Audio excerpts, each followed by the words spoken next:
Hey guys, tonight on California Haunts Radio, I'm going to be reading about celebrating Yuletide in different lands.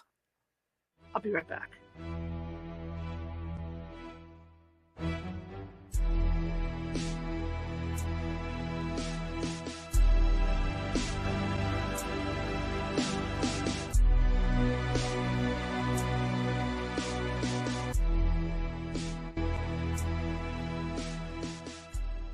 Grab your popcorn and snacks.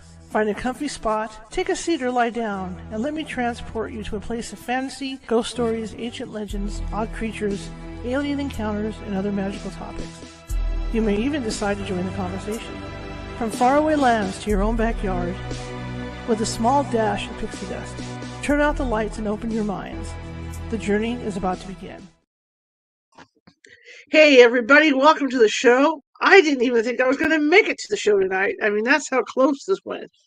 I was doing a doctor's appointment today for my eye issue, and I got there around 2:30. I didn't get seen until around 4:30, so I knew I was going to be pushing the envelope for the show tonight, and I'm glad I shot that intro yesterday because I was able to reuse it.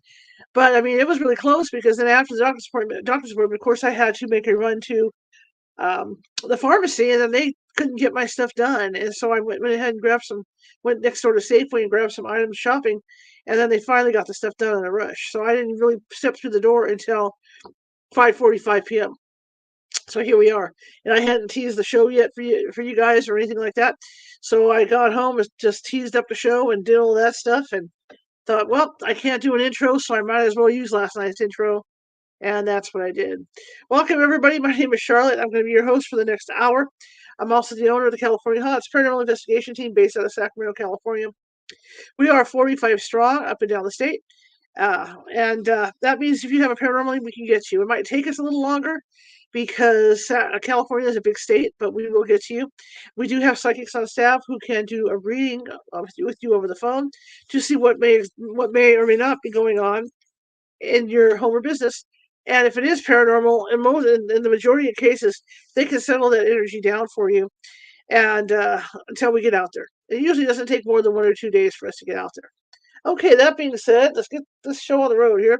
If you're watching from Facebook, and a lot of you are, if you haven't done so already, please hit that follow button. Also, during the show, if you find it in your heart, you like what you hear and see, please be sure to hit those likes, those happy faces, those hearts. Because what that does, that puts us up higher in the FYP, the computer's brain at Facebook, and it puts us out to more people. Same thing with YouTube. If you haven't subscribed yet on YouTube, you should check us out. There's more than 800 videos over there, all different topics. I don't like to cover the same topic all the time. So you can check us out over there. Same thing. If you give me some thumbs up, subscribe. Please subscribe. It's free. And all that good stuff with happy faces. That puts us up on their FYP, so they distribute us even more. Okay, I encourage you to chit chat the chat room as well, because that helps us with the. What is going on with Sally here? Here we go. Because that puts us out there as well. Anyway, you can find us on Facebook under California Haunts Paranormal Investigation Team, California Haunts Ghostly Events, and Sacramento Seers, Seers, as in Greek Seers. We are on TikTok as California Haunts. We're on Instagram as Ghosty Gal, all lowercase. We are on Twitch as Cal Haunts. And we are over on Meetup as California Haunts Paranormal Investigation Team. Okay, last night when we left off, we were reading from the Christmas Tradition book, and we're just about done with that, so I think we're going to finish that off tonight. And in the case that we finish before 7:30, before our hour's up, what I will do is I'm going to switch over to the Sylvia Schultz Scary Spooky Christmas Winter book. Okay, so I'll be moving over to that shortly. Like I said, if we run out of book to read. Okay, I'm pretty sure that this Yuletide book is just about done, so we're going to go ahead and do that. Let me see. Okay, yeah, but man, I've been on a dead rush, and now I'm stuck. At least for the next couple of weeks, I've got a small eye ulcer, so at least for the next couple of weeks or so, I'm stuck putting an eye drop in my eye every hour that I'm awake. And tomorrow I've got to follow up to see if the stuff's working. So, yeah, so it's been an exciting day. Tomorrow will probably be an exciting day. you know. And about tomorrow night, hopefully we'll get out there tomorrow night. Hopefully it will be for the 7:30 p.m. show, so we won't air till after 7:30. If not, then I'm definitely gonna get us out there on Saturday. It just depends how things go with Maurice, my producer's schedule and my schedule. If we get everything jived together. I wish I could drive at night with my glasses, but I can't. So that's where all that's at. Okay, getting into the book. Here we go. And we were last talking about Christmas in the Americas. And please remember that. Let me get in here. Hello. What happened? What happened? There we go. And please remember that this book was written in 1908.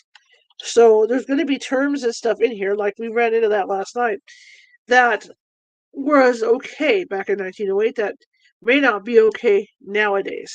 Okay, so let's just remember that. Okay, I'm going to try when I get to those parts. I'm going to try and use today's terms in them. Sometimes, as I'm reading, I don't see them until after I fly over them. When I'm reading.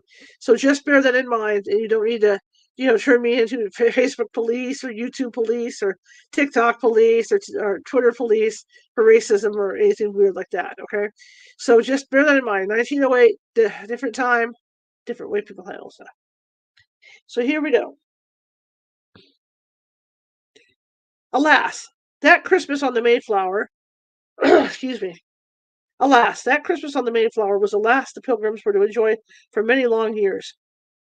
Other shiploads of people arrived during the year, and in 1621, one ye day called Christmas Day, the governor called them out to work, as was used. Okay. But ye most of his new companies are already starting, right? But ye most of his new company excused themselves and said it went against their coincidences to work on ye day. So ye governor told them that if they made it matter of conscience, he would spare them till they were better informed.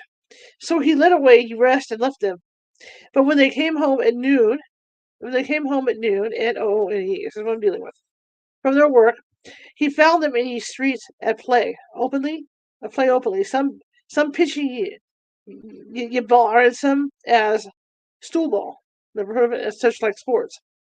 So he went to them and took away their implements and told them that was against his conscience, that they should play another's work.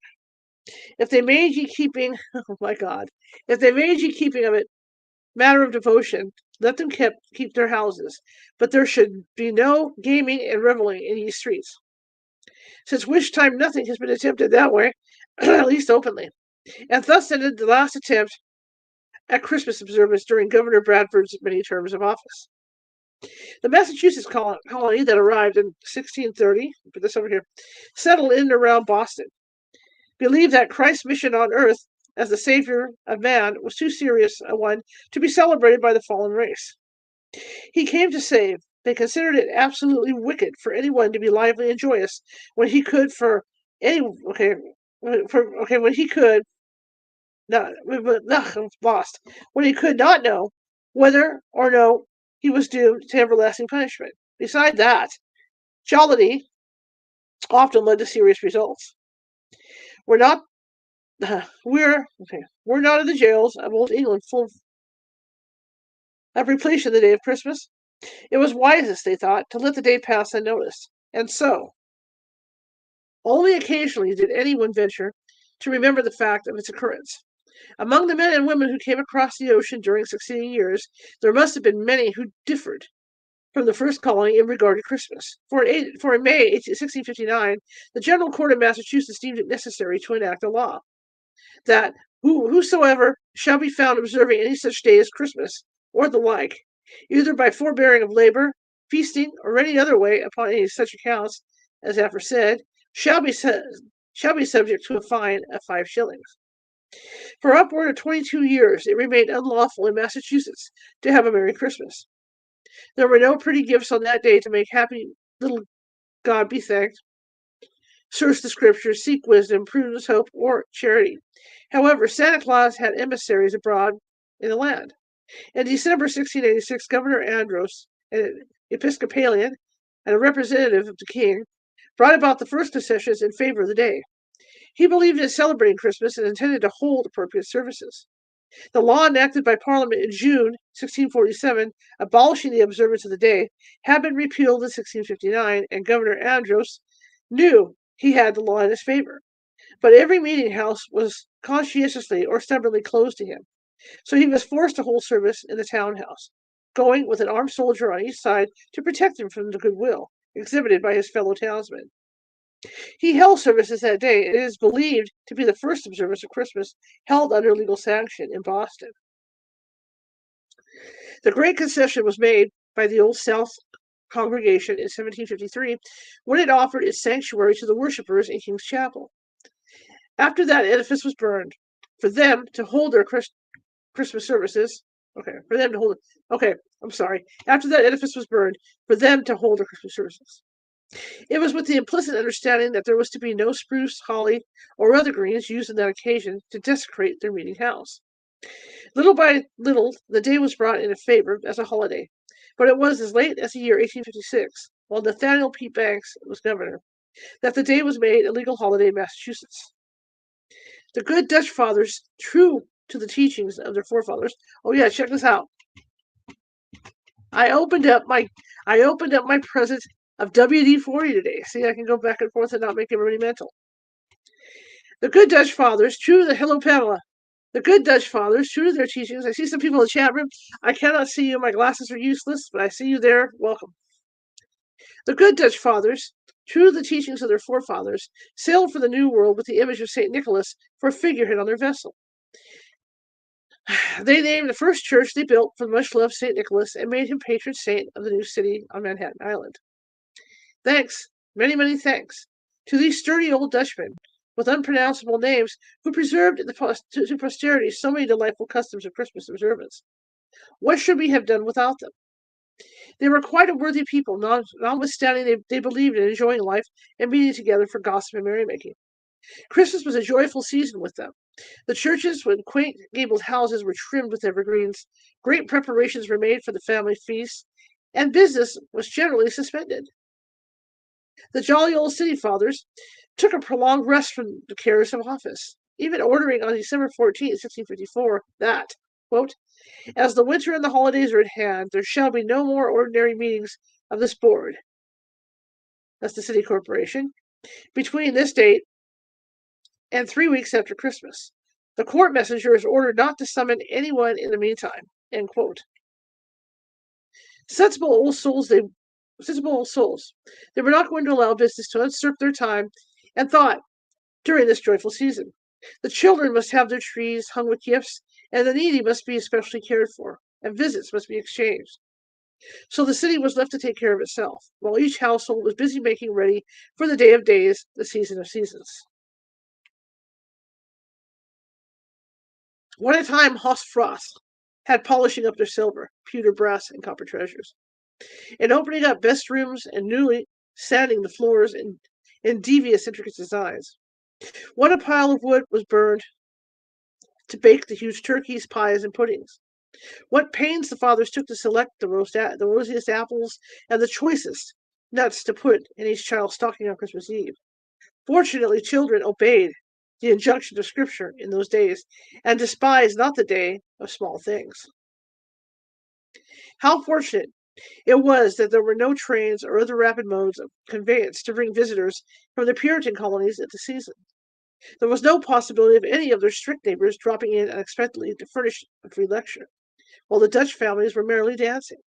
The Puritans were located less than 285 miles distant, yet they were more distantly separated by ideas than by space. But a little leaven was eventually to penetrate the entire country, and the customs that are now observed each Christmas throughout the eastern, middle, and western states are mainly such as were brought to this country by the Dutch. Americans have none of their own. In fact, they possess but little that is distinctly their own because they are a conglomerate nation, speaking a conglomerate language. Makes sense, right? According to the late Lawrence Hutton, quote, our Christmas carols appear to come from the Holy Land itself. Our Christmas trees from the east by way of Germany, our Santa Claus from Holland, our stockings hung in the chimney from France or Belgium, and our Christmas cards and verbal Christmas greetings, or our Yule logs, our boar's heads, our plum puddings, and our mince pies from England. Our turkey is, seemingly, our only contribution. Let us add the squash pie. End quote. These customs, which have become general throughout the United States, varying, of course, in different localities, are being rapidly introduced into the new possessions, but they are engrafted on some of the prettiest customs observed by the people in former years. In Puerto Rico, give you an idea how old this book is. Puerto Rico is Porto. Okay, Puerto Rico. In Puerto Rico on Christmas Day, they have a church procession of children in beautiful costumes, which is a very attractive feature. The people feast, dance, attend midnight mass on Christmas Eve, then dance and feast until Christmas morning. In fact, they dance and feast most of the time from December 24th until January 7th, when not at church services. On Twelfth Night, gifts are exchanged, for as yet Santa Claus has not ventured to visit such a warm climate, so the children continue to receive their gifts from the Holy Kings, however, under the shelter of the American flag. The Christmas tree is growing in favor. In Hawaii, so far as possible, the so-called New England customs prevail. Interesting. In the Philippines, even beggars in the streets expect a Christmas present, which they solicit in good English. So, from Alaska to the island of, I say after this, Tulia, I'm trying, the smallest of America's possessions, didn't even know it existed. Yuletide is observed in a similar manner. There's probably a new name for that island, I'm sure. Yuletide has been singularly connected with important events in the history of the United States. In the year 1776, Washington crossed the Delaware on Christmas night to capture nearly 1,000 Hessians after their Christmas revelries. A few days later, December 30th, Congress resolved to send commissioners to the courts in Vienna, Spain, France, and Tuscany, and as victory followed the American leader, the achievements of this Yuletide were declared by Frederick the Great of Prussia to be, quote, the most brilliant of any recorded in the annals of military action, end quote. The year following, 1777, was probably one of the gloomiest Yuletides in the experience of the American forces. They lay encamped at Valley Forge, sick and discouraged, destitute of food, clothing, and most of the necessities of life. It was on Christmas Eve, 1783, that Washington laid aside forever his military clothes and assumed those of a civilian, feeling, as he expressed it, quote, relieved of a load of public care, end quote. After Congress moved to Philadelphia, Martha Washington, held her first public reception. See how lovely these glasses are, right? In the executive mansion on Christmas Eve, when, it is stated, there was gathered the most brilliant assemblage ever seen to America. At Yuletide, a few years later, 1799, the country was mourning the death of the beloved father of his country. In later years, the season continued prominent in the history of great events. The most notable of these were the two proclamations of President Lincoln, the one freeing the slaves, January 1st, 1863, and the other proclaiming the unconditional pardon and amnesty to all concerned in the late insurrection on December 25th, 1868. And may the peace then be declared with the people forevermore. This is titled The Voice of the Christ Child. The earth has grown cold with its burden of care, but at Christmas it always is young. The heart of the jewel burns lustrous and fair, and its soul full of music breaks forth on the air when the song of the angel is sung. It is coming, old earth, it is coming tonight, on snowflakes which cover thy sod. The feet of the Christ child fall gently in white, and the voice of the Christ child tells out with delight that mankind are the children of God. Oh, the sad and lonely, the wretched and poor, the voice of the Christ child shall fall, and to every blind wanderer opens the door of a hope which he dared not dream of before. With the sunshine of welcome for all, the feet of the humblest may walk in the field. I'm trying to get a rhythm on this. Where the feet of the holiest have trod. Thus this is the marvel to mortals revealed. When the silvery trumpets of Christmas have pealed. Okay. That mankind are the children of God by Phillips Brooks. Okay, that is the end of this book. So we got through the Christmas traditions book. So give me a second here. I'm going to move back into, let's see if I can get out of here. I don't want to have to restart the laptop. I had trouble with getting the internet off a couple days ago. Oh, restart this. Yeah, I don't want to. How can I get out of here? Desktop, new tab. Okay. Because I had trouble getting this out of here. Let me see what I can do. Just hang on. It's an old tablet, and sometimes it doesn't. There we go. Okay, let me wait for it to come back, and let me get my screen back. Hello. Yeah. Okay, it's incognito for some reason. Okay, let me get back in Amazon Kindle now, so we can continue with the Sylvia Schultz book. So that was a neat read. I really like history, so that really, I loved every second of that. And like I mentioned last night, there's a lot of ghost stories in this Gutenberg stuff. So we're going to be reading a lot of books out of that because they've got like some old-timey ghost stories and stuff, and that's what we can do every Sunday. I see Pamela's in the chat room. Let me check the chat room. In fact, let me open up the chat room so I can see what you guys are saying. How's that? Let me get this bigger. I know I'm on screen, so let's see. Michelle's here. Welcome, Michelle. Glad to have you. Let me check out the chat room real quick. Is this where I can like? Jerry's here. Hot dog. Michelle. Oh, I agree. I think they were afraid. I think they were afraid of the pagan roots. Yep, I agree. I agree. Okay, let me get small again. So I can just. This is kind of nice now because I can actually read your guys' comments. Okay, let me get back in here. So now we're going to be doing the book by Sylvia Schultz, The Spirits of Christmas, The Dark Side of the Holidays. Anyway, getting back really quick. That was a great book, Yuletide. And to think it was written in 1908, fantastic. So again, there's a lot of these books that are out of copyright that are over on that Gutenberg site. So I'm going to be able to pull from them. In fact, the other night, Nancy and I were kind of going through this stuff to see what was in there. And there's about 20, 30 ghost stories, books of ghost stories. So yeah, so that's going to come up. So that's coming up. We're also going to be reading from Anna Maria Manalo's latest book as well. Okay, but I am going to be reading from those ghost stories because I mean it's going to keep us going for a while. Okay, so let me continue here and let's make sure I'm in the right spot because it's just okay. We're continuing with the ghost stories and the spooky stories in The Spirits of Christmas, The Dark Side of the Holidays by Sylvia Schultz. This one is the title of The Messenger of Donner Pass. Okay. A trucker named Mark L. shared an eerie experience he had that stretched out over 2 Christmas seasons. In late autumn of 1996, Mark's father had gone to a friend's house for a visit. As soon as he walked into the house, he clutched his chest, dropped to the floor, and died of a massive heart attack. The police called Mark and asked him to go take care of his mother. Mark rushed to his mother's side and made all the necessary phone calls. As evening faded into night, family began to gather at the house. Mark needed to go out for cigarettes, so, knowing his mother now had the comfort of family around her, he left the house for a quick trip to the gas station. As he pulled into the gas station parking lot, Mark said he just had the strange feeling that his father's soul just wasn't where it should be. He couldn't explain the feeling, even to himself. Mark got out of the car and started to walk to the convenience store. Quote, "Spare some change, mister? Could I maybe wash your windshield for you?" End quote.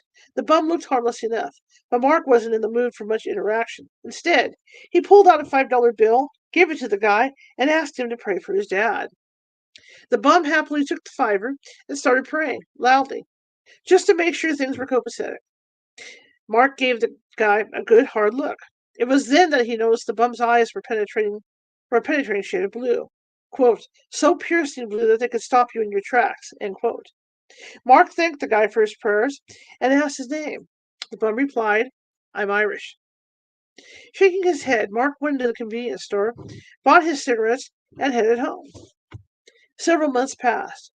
The encounter with the bum stuck in Mark's mind, and every time he went to that gas station, he kept an eye out for the guy. A few years later, Mark saw the man again. Mark asked the guy if he remembered him and if his name was Irish. Quote, "Yeah, I'm Irish, but no, I don't remember you," end quote. Mark realized with a jolt that the guy's eyes were brown, so deep they were almost black. They were not the startling blue Mark had seen the night his father had passed away. But that was only part of Mark's story. Much of Mark's driving took place on I-80, Interstate 80, in all kinds of weather. Mark grew up in California. so he didn't have much experience with driving in snow and ice. Once, though, he was teamed with another driver who managed to jackknife the truck during a blizzard in Kansas. After that, Mark had a healthy respect for driving in winter conditions.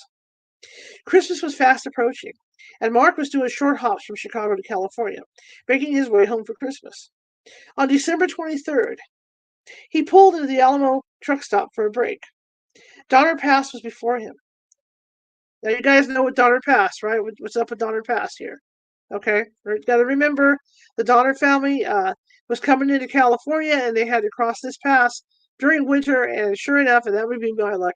Sure enough, there was a horrible snowstorm, one of the biggest in the century, and they got trapped.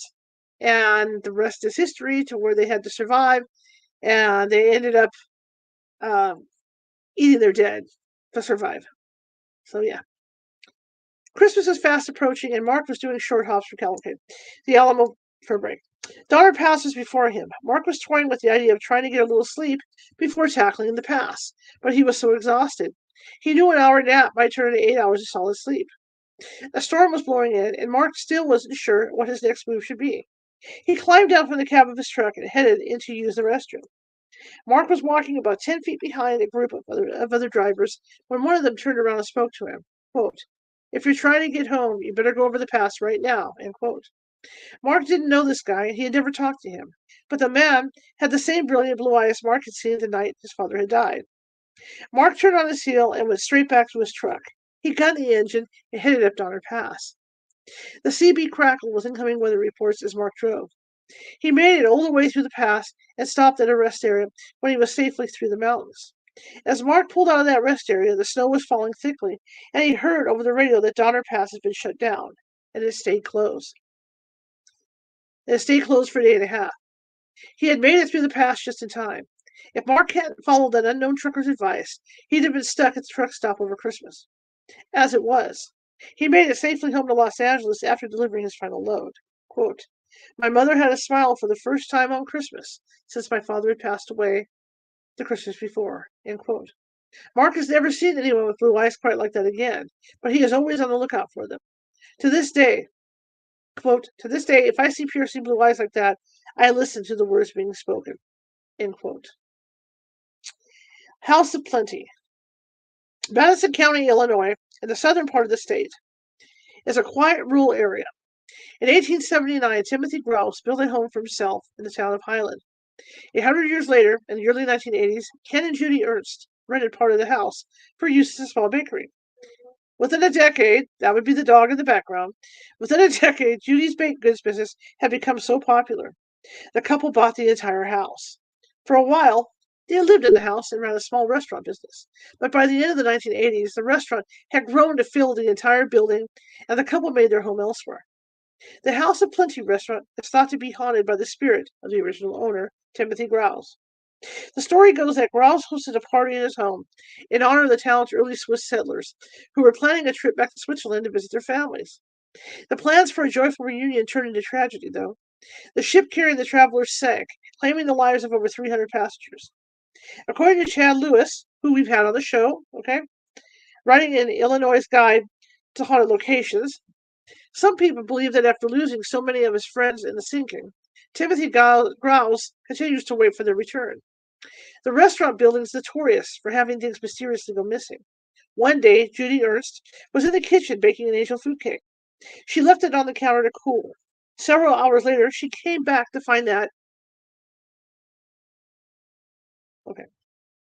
the cake had vanished. Neither the cake nor the pan was ever found. Well, you might be thinking to yourself, a missing cake? That's not so bad. Someone left an angel food cake unattended in my kitchen for several hours. Of course it would be. Oh, if someone left. Sorry. Of course it would be gone. But try this on for size. Someone who had once lived in the home stopped by for a visit. She asked Judy if she ever had anything go missing, and Judy mentioned the story of the cake and the pan. As she spoke, the visitor's face blanched a ghostly white. Then the visitor shared a story of her own. Years before, her mother had been boiling potatoes on the stove in that same kitchen. Her husband had come home, and Mama went into the living room to greet him. She gave him a quick kiss, then came immediately back to the kitchen to check on the food. The mother was stunned to discover, on her return, that the pot of boiling potatoes had vanished into thin air. The dining room of the restaurant is the scene of a strange phenomenon that happens every Christmas. I should have paused there. Sorry about that. The fireplace in the dining room with several tables for guest dining arranged near the hearth. Every year around Christmas, Ken Ernst would notice a small pile of charred pipe tobacco on the corner of one of the tables. How it got there was a mystery, until the former occupant of the home brought in an old photograph of the Grouse family, the home's original owners. Standing in the photograph was a young man who was smoking a pipe. He was identified as Gross's son, and it is believed that he liked to spend his winter evenings in that very room smoking a pipe while sitting next to the fireplace. The House of Plenty is now closed, and the good smells of home-cooked food no longer fill the air. However, as Christmas approaches, maybe the scent of good pipe tobacco still lingers in the dining room, and Timothy Growl's pipe-loving son still knocks his spent ash onto a handy table near the fireplace. The USS Constellation. I have read a lot about this ship, and I have seen people. I've had paranormal friends who have gone aboard this thing. After America won independence from England, the new young nation had miles upon miles of coastline to protect. Ships were built to form America's first navy. One of these was USS Constellation, 175 feet long, with 3 main masts. She was launched in Harris Creek, Maryland on September 7th, 1797, as a 36-gun frigate. Her first captain was Thomas Truxtun, and he started the ship's bloody career with a bang, quite literally. On February 5th, 1799, the Constellation got into a battle with the French frigate La Insurgente. I think that's how. La Insurgente. I'm trying to say it like Spanish. In the West Indies. The French ship was captured, but in the heat and terror of battle, a sailor named Neil Harvey deserted his post. Truxtun found out and ordered a Lieutenant Starlett to run Harvey through with a sword. After the battle, Harvey, wounded but still alive, was tied to the end of a cannon and blown to pieces. Oh, kissing the gunner's daughter, and blown to pieces on Truxtun's orders as a warning to other sailors not to slack off on duty. I think that's where it comes in, that saying of kissing the gunner's daughter. Okay? Don't look that up. Don't hold me to it. Okay. Not surprisingly, Harvey's ghost is one of the most frequently seen on the ship. He's even been mistaken for a costume tour guide. The Constellation saw many missions throughout her long service in the U.S. Navy. She provided support for land troops fighting Seminole Indians and distinguished herself in the War of 1812. She tussled with slave traders and Barbary pirates, and sailed as far as West Africa, China, and Hawaii. In 1845, the ship sailed to the Navy Yard at Norfolk, Virginia, for a complete overhaul. She had been given a new stern in 1829 to 1830, and the hull of a wooden ship needed to be rebuilt every 16 years or so anyway. We don't know how much of the original ship's material was left after the 1845 to 55 rebuild, but it was enough to keep the ghost hanging around. The Constellation's rebuild was finished in 1855. The ship was downgraded from a 36-gun frigate to a 22-gun sloop. The Constellation was the last ship in the United States Navy to be powered completely by sail. The Navy was moving towards steam power. In 1893, the ship docked at the naval station at Newport, Rhode Island, and served as a stationary training ship until 1914. Then it sat neglected for decades. In 1940, Franklin D. Roosevelt recommissioned her as a flagship of the United States Atlantic Fleet. When the money for that project dried up, the ship was towed to Boston. In 1953, a group of historically minded Maryland citizens raised funds to bring the Constellation home to Baltimore. By September 1955, the ship had come to her final home, and that's when the ghost stories began. Several ships, including the submarine Pike, were moored nearby. Their sailors told stories of strangeness on the Constellation, odd noises, spook lights, ghostly shapes, and misty figures walking on her decks. By December 1955, Lieutenant Commander Alan Ross Brougham, Brougham, had heard many of the stories. He decided the situation warranted an investigation. He called up a friend of his who was a photographer and invited him to bring his camera aboard. They set up the camera facing the ship's wheel. Then they waited. At exactly 11:59 and 47 seconds p.m., on that cold December night. Braham smelled the faint odor of something like gunpowder. Immediately after that, he saw the translucent bluish-white phantom of a 19th century U.S. Navy captain. The phantasm wore gold epaulets and a cocked hat, and was slightly bent at the waist, reaching down with his right hand as if to draw a sword. At the click of the camera's shutter, the ghost vanished, but Braham had his picture. Many witnesses to the spirits of the ship report smelling gunpowder in the air just before the apparitions manifest. Captain Truxton especially announces his impending presence with the acrid tang of gunpowder, and all of the constellation spirits seem to be most active around midnight, especially in the week between Christmas and New Year's Day. There are several ghosts on board to keep Captain Truxton and Neil Harvey company. An 11-year-old boy served on the ship from 1820 to 1822 as a surgeon's assistant. In 1822, he was cornered by two sailors on the orlop deck and stabbed to death. No one knows why. Another sailor, overwhelmed by the harsh life at sea, hanged himself. Then there is the spirit of Carl Hansen, a night watchman who worked on the Constellation in the mid-20th century until an alarm system was installed in 1963. Hansen is the only spirit on the ship who didn't die a violent death and is believed to haunt the ship because he actually is happy to be there. His ghost has been seen enjoying a game of cards on the lower decks. In 1964, a Catholic priest came aboard for a tour. No one from the Maryland Naval Militia was around at the time, so he went below decks on his own. He was met by a guide who seemed very knowledgeable about the inner workings and terminology of the ship. After the informative tour, the priest thanked the guide and headed for the exit. As he was leaving the ship, he ran into the other guides. He complimented them on finding such an enthusiastic volunteer. The guides exchanged nervous glances. Quote, "There's no one below right now," one said. End quote. The men all rushed down to find the intruder, but no one was there. The Constellation at rest, now in Baltimore Harbor, is a prized artifact of American history. And apparently, some of her crew are still celebrating the holidays late at night, walking the decks of this grand ship. I heard about the little kid too. Okay, Lord Combermere returns. Great stories. The second Lord Combermere had a favorite chair in the library of his grand estate, Combermere Abbey. He was so fond of the spot that he was photographed sitting comfortably in that chair while his funeral was being held 4 miles away.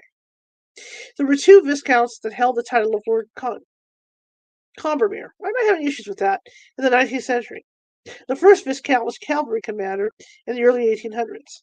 In 1817, he was appointed governor of Barbados. It was this Lord Combermere that had a curious connection to the supernatural. He was governor at the time that moving coffins were causing great consternation to the Chase family.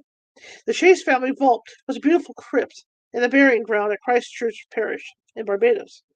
Made of coral, carved stone, and concrete walls 2 feet thick, it was sealed with a massive slab of blue marble. The vault was I can't say this word. You couldn't get into the vault. We're just going to leave that. I don't know why I'm having trouble with this word. That's why it was such a shock to find that the coffins that had been placed reverently in the tomb were found to have been rearranged with violent force. Whenever the vault was opened for another burial, the coffins of Chase family members were found thrown haphazardly around the vault, instead of remaining where they'd been placed and replaced with tender care. Lord Combermere, the governor, had heard the unsettling stories and decided to put a stop to the nonsense. He ordered the vault opened. He had slaves sprinkle sand on the floor to capture the footprints of any intruders, human or animal. Then, when the vault was closed, he pressed his governor's seal into the fresh cement. 2 years later, he returned to inspect the vault. The outside of the tomb was as rock solid as ever, but inside, all was chaos. The 6 coffins had been tossed about like toys, and the sand on the floor was completely undisturbed.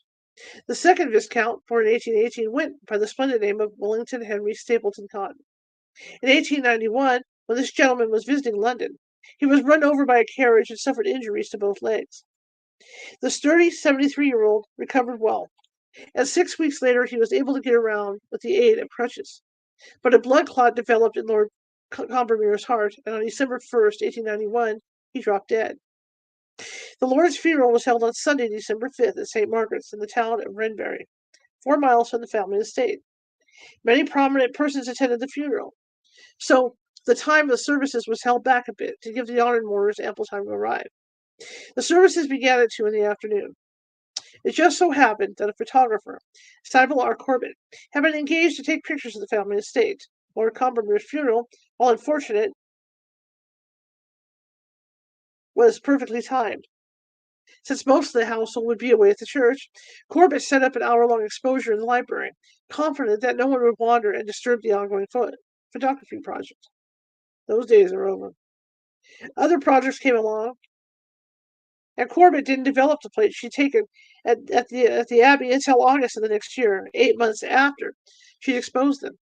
To her astonishment, the photograph she took in the library showed a white, translucent figure in the left side of the picture, sitting in Lord Combermere's favorite chair. The apparition wasn't complete. There was a head sitting atop a clearly defined collar, a shoulder, and a right arm and a hand that rested lightly on the arm of the chair. Sybil Corbett checked her diary. Sure enough, the photograph had been taken on December 5th, the day of Lord Combermere's funeral. She did some further investigating with the family and realized that the exposure had been made at 2 p.m., at the exact time the delayed funeral was being conducted. Skeptics argued that perhaps a servant had come into the library during the hour-long exposure, sat in the Lord's chair just long enough to register on the photographic plate, then gotten up and left. But the family had agreed that the timing for the photography was, sadly, ideal, as most of the family and staff of the household would be at the church for the funeral. Besides, the ghostly figure in the pictures seemed to have a bald head and a light beard. According to Corbett's diary, the only men in the house at the time were her brother, the butler, and 2 footmen. All 4 men were young and beardless. So it would seem that Lord Combermere returned to his library for one last rest in his favorite armchair before going on to an even more final rest. All right. The Brown Lady of Raynham Hall. Another startling ghost photograph comes from another stately English home, Raynham Hall in Norfolk. This one might just be the most famous ghost photograph of all time. Raynham Hall was once the home of Lady Dorothy Townshend, who married Viscount Charles Townshend in 1713. As in many ghost stories, all was not peaceful country life at the Hall. Lady Townshend died on March 29, 1726, at the age of 40, under mysterious circumstances. The official cause of death was smallpox. However, there were rumors that her ladyship had been pushed down the ground staircase and the fall had broken her neck. Yikes. During the Christmas season of 1835, a Colonel Loftus stayed at the Raynham Hall as a guest. His stay was interrupted by a nighttime visitation from a beautiful woman. The colonel described her as a noble-looking lady who was wearing a fashionable dress of brown satin. Her regal looks were spoiled, though, by the terrifying fact that she had no eyes. Only empty sockets gaped where her eyes should have been. Colonel Loftus made a sketch of his midnight visitor, and a portrait was painted from the sketch and hung in the guest bedroom, where the Brown Lady made most of her appearances. Parentheses. Decades earlier, in 1786, the future King George was a guest at the Hall and stayed in the particular room. The Brown Lady's appearance sent the Prince Regent shrieking into the hallway in his nightshirt, a rather embarrassing situation for royalty. After that, he swore he would never set foot in Raynham Hall again, a promise he kept for the rest of his days. End parentheses. The Brown Lady continued her haunting of the Hall well into the 20th century. On September 19, 1936, 2 photographers from the magazine Country Life were on assignment taking pictures of the stately hall. Indra Shearer was snapping the photos, accompanied by art director Captain Hubert Provan. Shearer and Provan were setting up a shot of the grand main staircase of the house at around 4 p.m. when Shearer saw an ethereal veiled form coming slowly down the stairs. Provan didn't see a thing. He even bet Shearer £5 that nothing weird would show up when the picture was developed. He lost the bet. The Brown Lady had exchanged her customary brown satin dress for a filmy white veil, but her form showed up distinctly in the picture. One of the most famous ghost photographs in the world ran for the first time in Country Life magazine. Appropriately enough, it ran in that year's December issue. Very cool. Now, I had the opportunity to travel to England when I was about 12. I think it was Yeah, 12 years old. And we actually, my family and I, and my cousins, hang on, I'm going to drink here, got to visit one of Henry VIII's castles. Okay. And the Tower of London and all that. But we got to visit one of Henry VIII's castles, and it was a fascinating place. And it was interesting because one of the stories that was told by the guides and my cousin was that Henry VIII was paranoid about being attacked and kidnapped at night. So every night he would have the royal bricklayer come in and brick him in. So so essentially when he went to bed, the door to his chamber was bricked in, so he couldn't get out, no one could get in. And it's supposed to be a true story. The ghost of Anne Boleyn. The Tower of London comes by its ghostly reputation honestly. Built by William the Conqueror in 1078, it has stood as a symbol of the might of England for nearly 1,000 years. It was originally a royal palace as well as a defensive fortress. In fact, Her Majesty's Royal Palace and Fortress, the Tower of London, to use its proper name, is still officially a residence of the monarch. Now we'll change this now because it was the Queen has a house. The King has a house on site called the King's House. The kings and queens of England realized quite soon after its construction that the tower was just as good at keeping people in as it was at keeping people out. So it has been used as a prison since the year 1100, when Ranulph Flambard was imprisoned within the tower by Henry I. Flambard was also, by the way, the first person to escape from the tower. There have been many prisoners, royal, noble, and otherwise, who have met their ends either on the tower grounds or on nearby Tower Hill. Only 7 people were executed within the tower before the 20th century. One of these unfortunates was Anne Boleyn, the second wife of Henry VIII, who was beheaded for treason, in 1536. Her ghost is said to haunt the chapel of St. Peter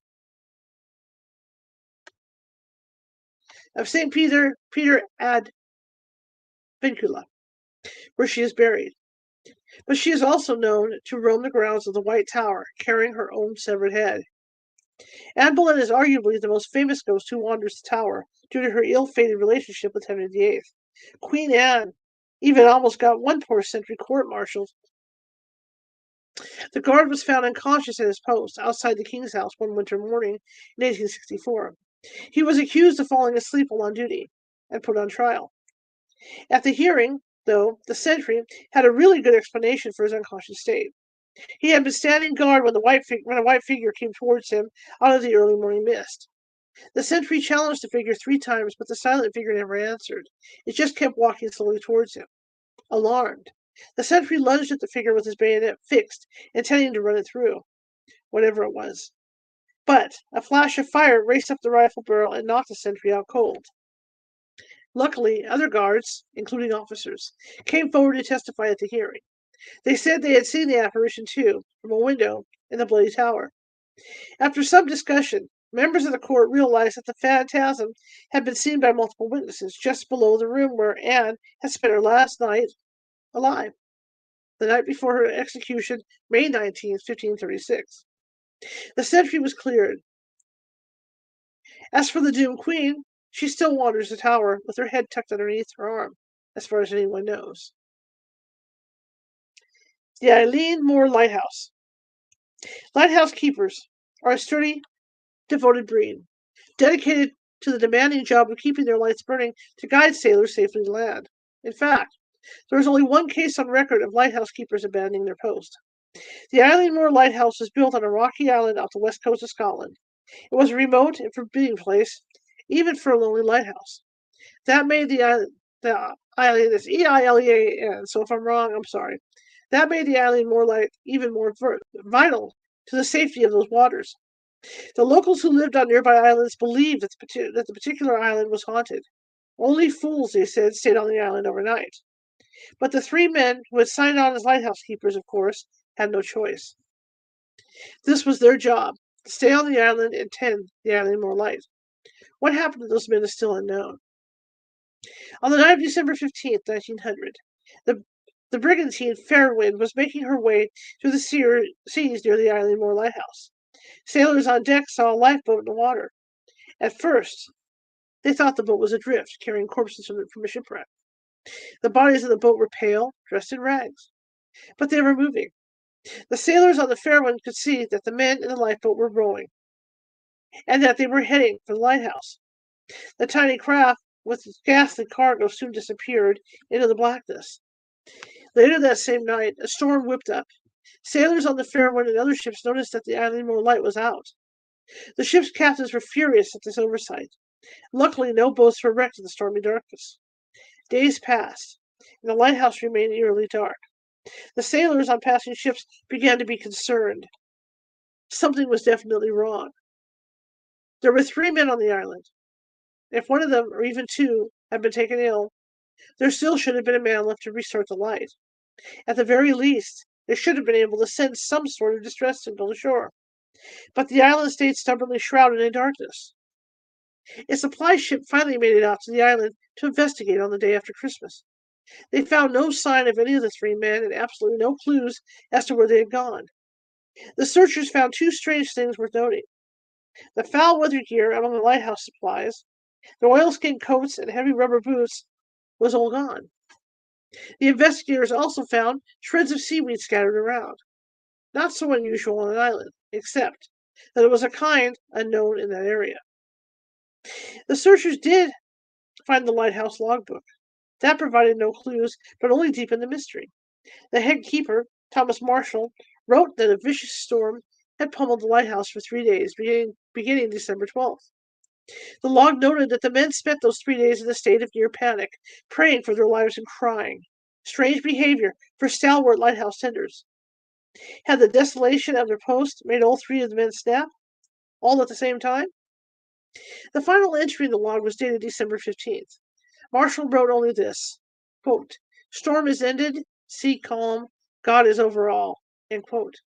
But here's the creepy part.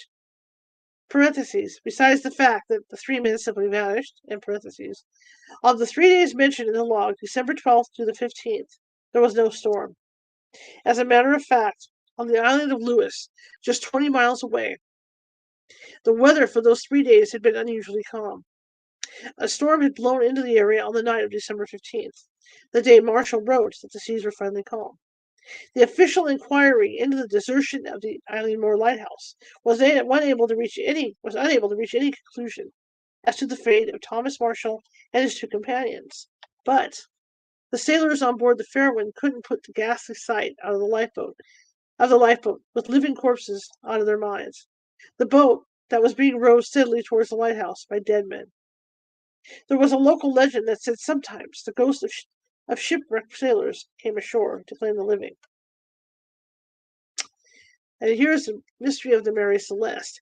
And I've read a lot about the Mary Celeste. Supposedly disappeared, or it was found adrift just outside that Bermuda Triangle.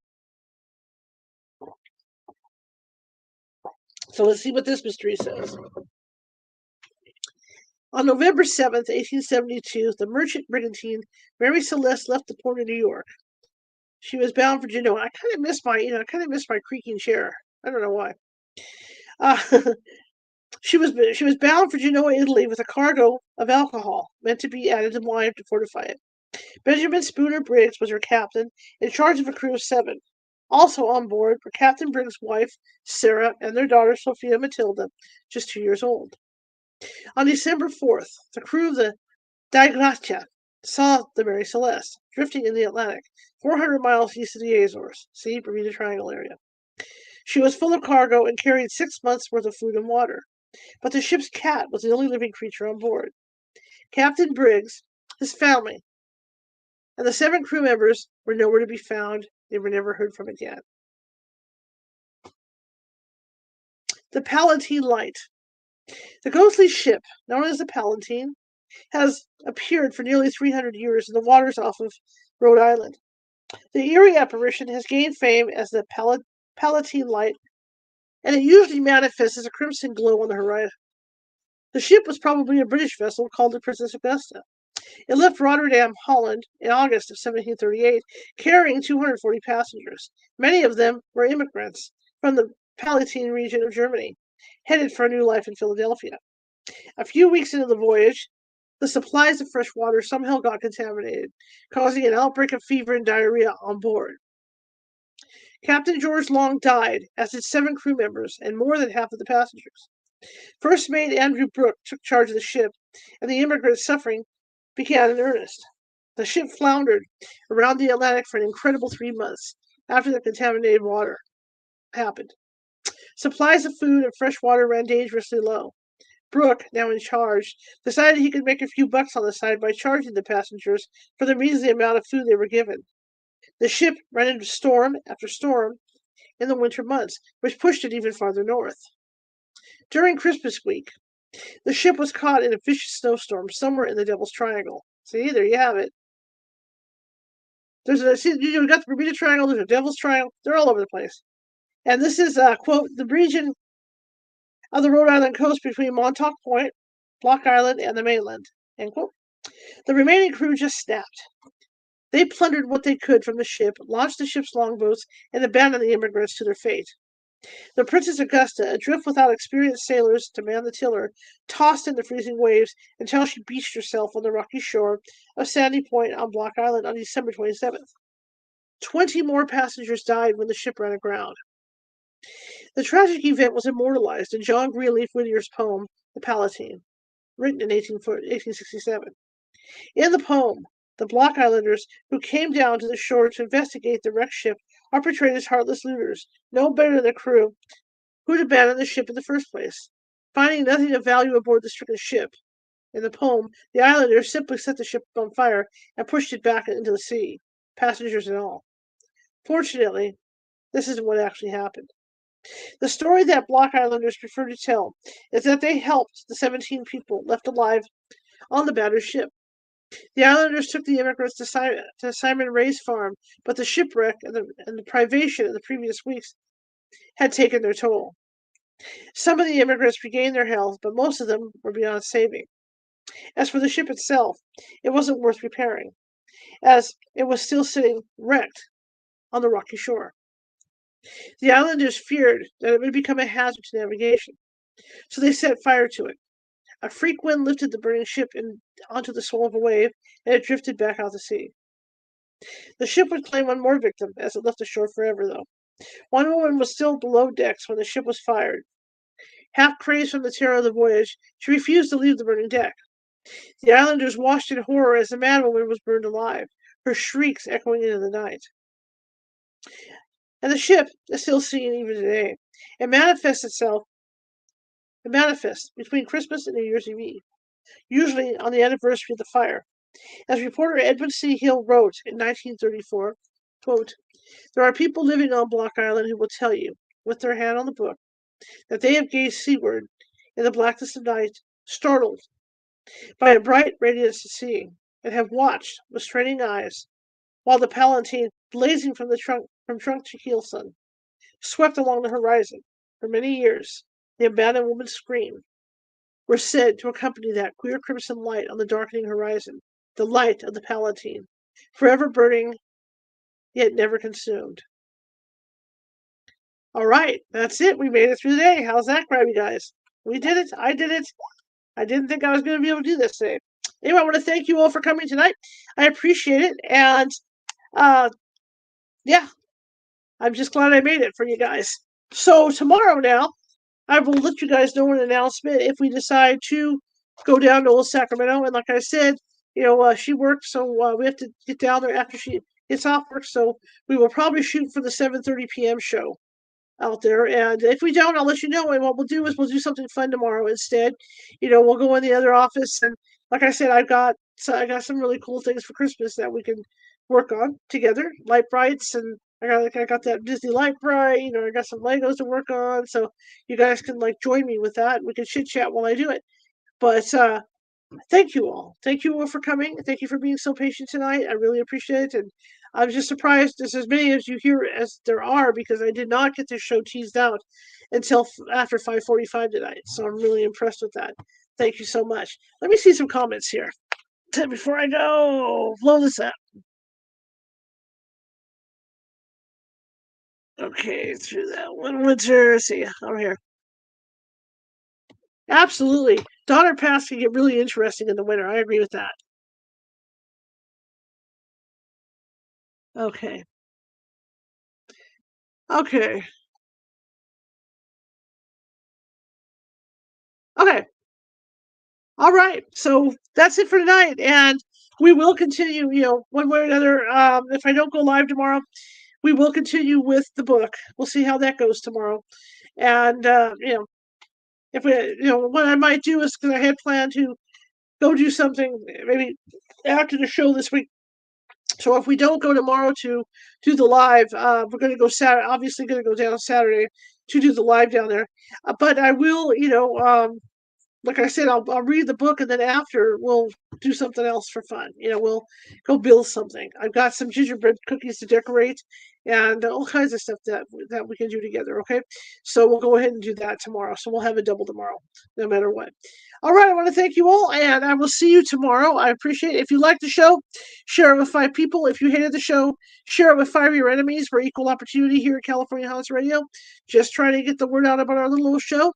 And yeah, I'm just really excited, and I'm looking forward to the new year so we can start doing some different things, better things with the show, making it better every year, every year, every year. All right, guys, thank you very much, and I will see you tomorrow, one way or another, either 6:30 or 7:30. Bye.